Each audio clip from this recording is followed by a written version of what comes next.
Ladies and gentlemen, welcome back to the channel. I am your host, bringing you another post glitch side. And today we'll be reacting to the most unguardable player in the NBA. If I told you just a couple years ago that there would be a player who in one postseason would eliminate LeBron James, Anthony Davis, Kevin Durant, Devin Booker, Chris Paul, and Jimmy Butler averaged a 30-point triple-double while taking a franchise to their first NBA Finals and breaking multiple records in the process, would you even believe me? That's a Sounds lot. like one of the greatest runs in NBA history. And that's because it is.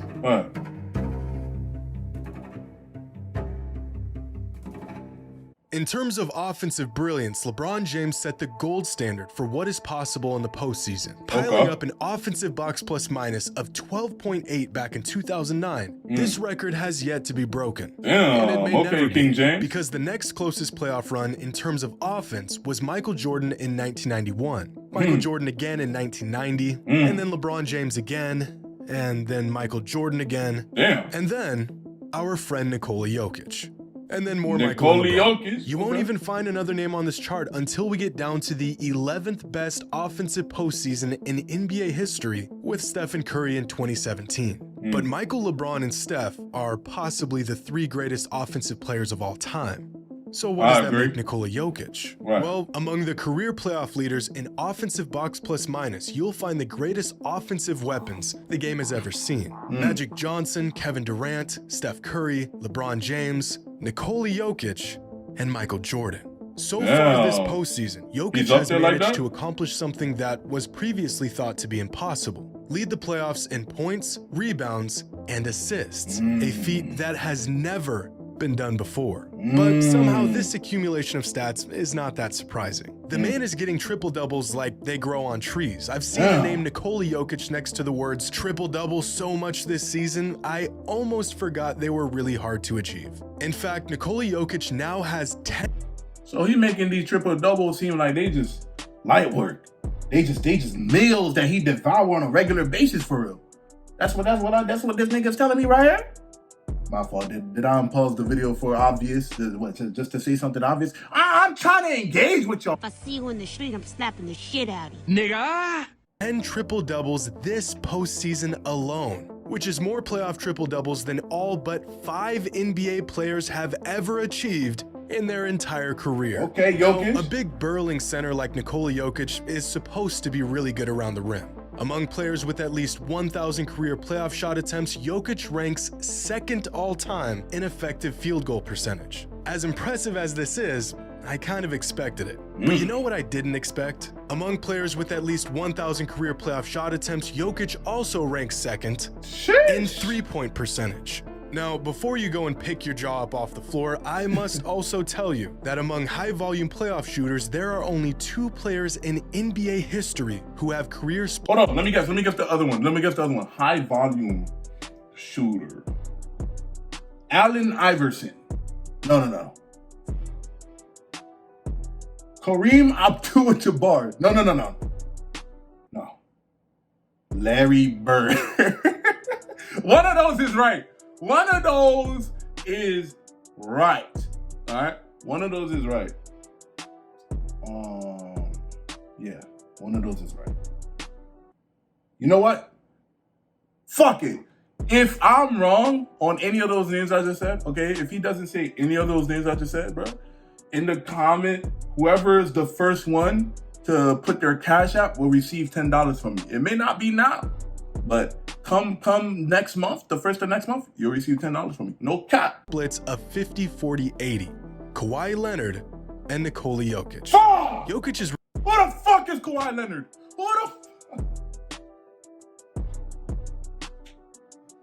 Kawhi Leonard, bro? I didn't even know he was in the ratings like those, bro. Kawhi Leonard, bro.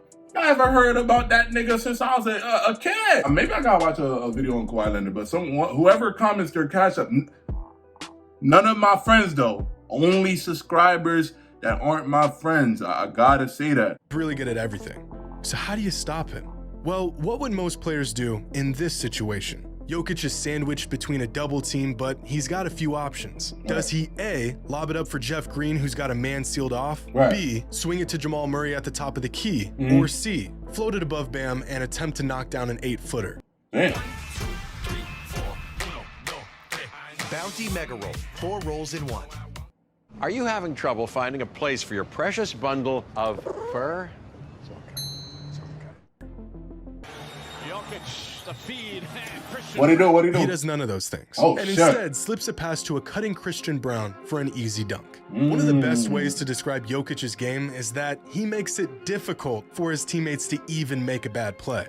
If you are open, he'll find you. Like this play right here. Jokic gets the mismatch on Butler in the high post. Kyle Lowry sees this, and so he signals Highsmith to double him. Now, right away, you can see Highsmith doesn't want to commit to the double. He knows it's a bad idea, because even with his man on the other side of the court, he knows Jokic can just easily do this. But in some cases, the Heat choose not to double. And since there's no one in the NBA who can guard Jokic one-on-one, this turns into about the easiest 2 points you'll see in the finals. In terms of offensive value, one thing we have trouble measuring is a player's gravity. When a player becomes a perpetual threat on offense, they leave the defense with no choice but to pick their own poison. All the great players have this effect to some extent, but the gravity Nikola Jokic imposes on the opposing defense is like some sort of black hole, pulling everything within his vicinity. It's called the gravity. That sounds awesome. On this play, Murray uses the pick and finds a rolling Jokic at the center of the defense. Once Jokic gets the ball here, Miami's already failed on this defensive possession. Look around the court. Highsmith is the only defender within 8 feet of his man. Miami is so consumed with stopping Jokic at the point of attack that they leave him with 3 open options from which he can choose from. Here's another play from just a few possessions later. It's a different action, but Jokic gets the ball at the center of the defense again. And this time, instead of completely collapsing, the Heat play the passing lane, and Jokic gets a wide open floater. What exactly are they supposed to do in this situation? And this gravity that Jokic imposes on the defense has a reverse effect on his team. One of the many negative side effects to ISO-heavy ball is that even if the player getting the majority of the shots is the best option, it completely disincentivizes his teammates from moving without the ball. And now, since they're less willing to run around and make cuts for what feels like no reason, these teammates end up standing around even more, leading to them being open even less, leading to an ISO they just be standing there like passing statues. even less, and it just snowballs until your offense is completely stagnant. But when Jokic has the ball, his teammates are engaged, knowing that if they get open, he that's will beautiful. find I them. like this. Like this play right here. Jokic sets a screen for Murray and seals Butler off. Jamal Murray looks to feed Jokic the ball, but look in the corner. Michael Porter Jr. is already cutting to the basket, and Jokic doesn't even have the ball yet. He instinctively knows that if he gets open, Jokic is going to find him. Now, these are basic motions any team will go through depending on the set. But how many players can still execute the pass that leads to the layup? But Jokic's gravity only works if he is a threat to score the ball. Unfortunately for the Heat, he's really good at that too. Have you ever seen a player get a reluctant 41 points? It's not fancy, it's not loud, half the time it doesn't even look good, and yet no one has found a way to stop it. Everyone knows just how incredible Jokic is at creating offense with his passing, but I don't think the magnitude of this skill set is emphasized enough. Shaquille O'Neal holds the title as the most dominant player of all time. He couldn't hit a free throw, he wasn't the type to survey the floor for open teammates, but none of that mattered because there wasn't a soul on earth that could guard him. But what if Shaq could knock down his free throws? What if he was one of the greatest playmakers of all time? What if he could hit threes? He'd probably have been the greatest player to ever touch a basketball. No, hands down. Well, in the 2000 playoffs, Shaq had the greatest postseason run of his career, averaging nearly 31 points, 15 rebounds, and 3 assists on 57% shooting. This was his masterpiece. Now take a look at Jokic's numbers from this postseason. Shaq was one of a kind because he was so can you tell unstoppable me his numbers? Because I can't see them, need sir. any variance in his Can game. you please say the numbers of Jokic's? Nikola Jokic is dominating the game like a prime Shaquille O'Neal, while shooting 47% from 3, while hitting 80% of his free throws, while orchestrating the offense nearly every single possession. Jokic is becoming one of the most lethal offensive weapons the game has ever seen. I can't wait to see when he got his store. Only he could. Among the greatest offensive players of all time, here's a chart of their best playoff runs in terms of points Can you generated. read that That's for me? points a player No? created Okay. through both scoring and assists. 30 is the threshold here, but most all-time greats surpass that total. KG, Barkley, and Carmelo all had playoff runs where they generated about 35 points a game. Right. Dwayne Wade is the first player on this list to crack 40 points generated per game in a playoff run. Giannis, Kareem, and Steph all had runs averaging about 42 points generated per game. Keep climbing and you'll find the 9 players who surpassed the coveted 45 mark,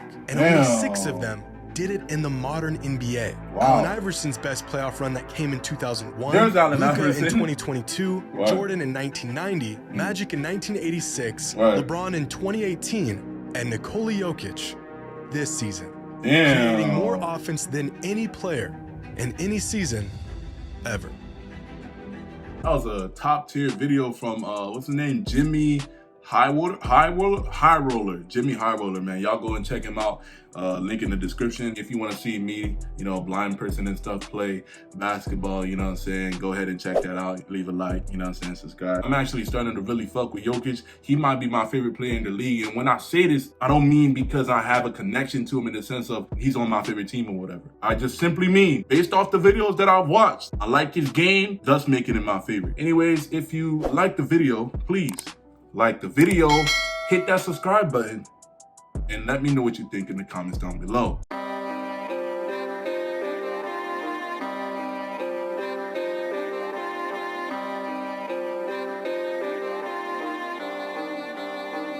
Shit. I'm the one calling the shots. I don't get stuck in the box. Feel like I've been through a lot, holding it down like it's tied to a rock.